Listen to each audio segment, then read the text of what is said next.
Bengal police ने press conference कर कहा कि सभी ईद और रामनवमी को अच्छे ढंग से मनाएं। ADG law and order Javed Shamim ने कहा कि पुलिस की सारी गतिविधियों पर पैनी नजर रखी जाएगी।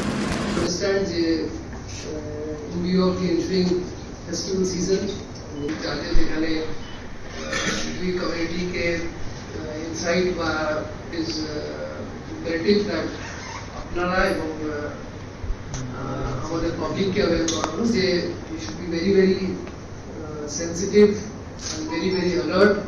এই সময় যেন কোনো রকম রিমার মঙ্গারিং, কোনো রকম প্ররোচনা বা কোনো রকম ইনসাইটমেন্টে যেন পা না দেওয়া হয় এবং এই ফেস্টিভ্যালসগুলোকে সুষ্ঠুভাবে এবং ভালোভাবে আমরা যেমন যাপন করবো। যে কেস স্পেসিফিক এই কেস সম্বন্ধে বলার জন্য তারপরে আমাদের যেটা আছে, যেটা করণীয় আছে সেই ব্যাপারে আমরা আবার ডিসকাশন করবো এবং আপনাদের সঙ্গে এই ব্যাপারে আপনাদের এই যে সামনে দুটো উৎসব আছে, ঈদ এবং এমন কিছু পরিকল্পনা করা হচ্ছে যাতে মানুষের ধর্মীয় অনুভূতিতে আঘাত লাগে এবং সাম্প্রদায়িক শান্তি বিঘ্নিত হয়।